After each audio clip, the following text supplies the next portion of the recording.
Hello,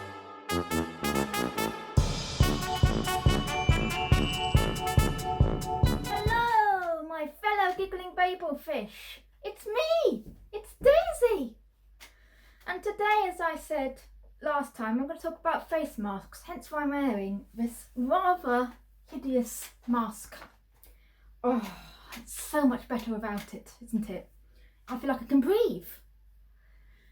As I said to you, masks are my absolute worst nightmare.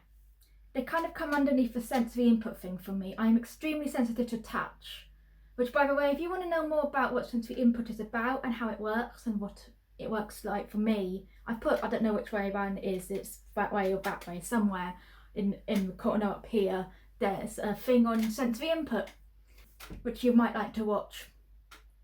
Anyway, so I know that NTs find masks difficult and complain about them and find them tedious and object to them. And I know that it's not just me, but finds that they feel like they can't breathe in a mask. But you see, you need to times it by, well, I would like to say feels like it's 1,000 or 1,000,000, something like that. I'm probably exaggerating. And to make matters worse, in a mask like this one, there's a rather pungent smell.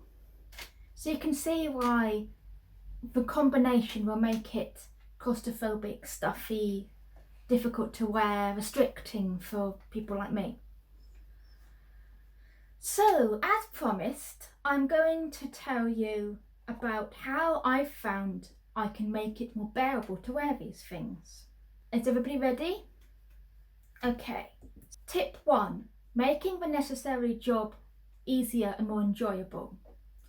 What I mean by this is if you find a cloth or pattern which has either a special interest in it or a subject that you like, why not choose that to make your own masks with? Now, here's some of mine.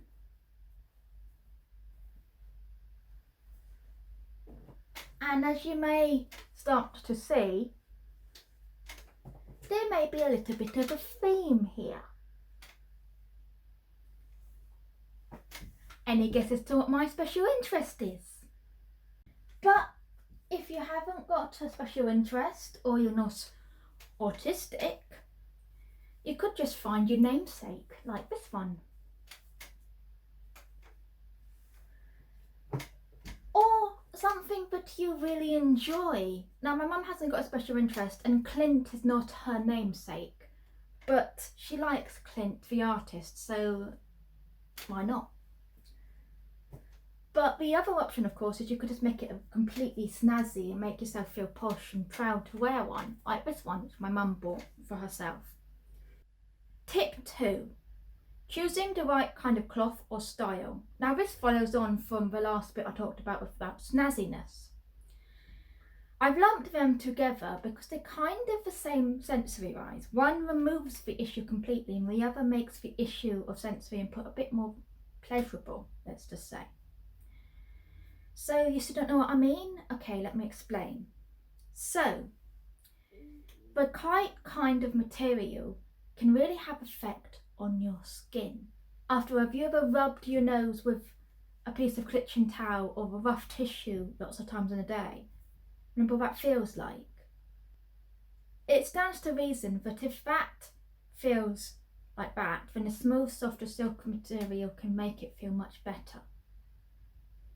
On the other hand, you could just completely get rid of that issue altogether by finding some face protection or a face mask which doesn't touch your face or your skin at all.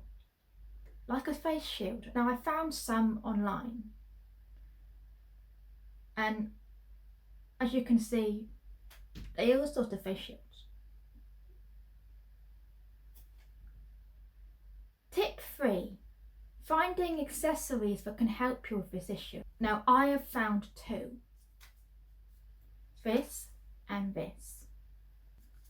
This one you put on your face and you then put your mask over it, and if I can just show you, it sort of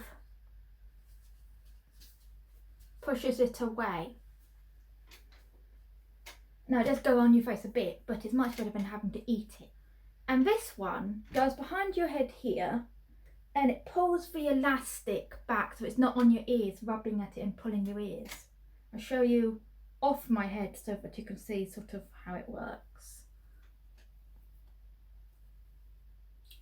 And as you can see, there's 3 nozzles, so you can put it as how tight or loose you like. A few tips I've found when you're making your own snazzy, comfy face masks. Now, if you find an old bed sheet, cotton preferably, which is good quality, then they're really good for the inside.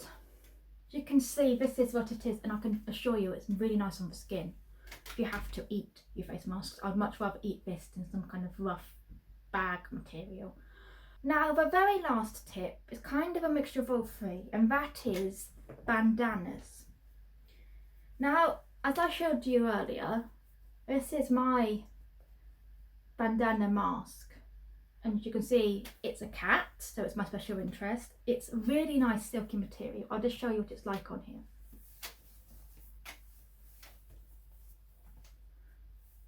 So you can see it's got a clip, a piece of wire sewn in so that it pushes over my nose. And if I just show you that inside, my mum has adapted it so that it has a pocket for these things, filters. Now, a really useful tip if you're going to make your own comfy, snazzy face protection or mask is to use these filters. I will be putting a name and description of where you can get it and the link in the description box at the bottom below. They've got about 5 or 6 layers, so they make them much more protective. But if you find that you haven't got the money for them, or you can't find them, but if you find that you drink filtered coffee and you therefore have one of these, then they're just as good. Now you might need to use a couple more because they only have 1 or 2 layers in here, and that's, as I said, the other one has 5. Just going to quick demonstration for different types of masks, what they look like, and I might put a few other options and alterations people have done for face masks, but I probably put in a few jokes.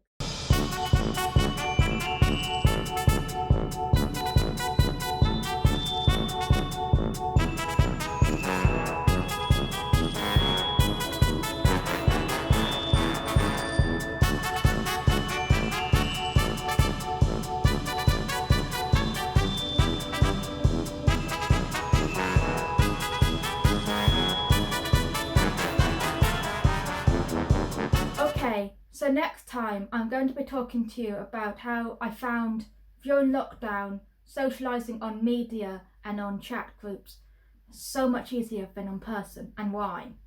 In the meantime, I'd love to hear about your experiences with face masks during lockdown and the COVID situation. Have you found any problems, and how have you solved them? Have you found any other face masks which work, which are better for us? I would love to hear your views and your ideas in the comments below. And please subscribe and share and like this video. I'm sure that it's not just us autistic people who have this issue.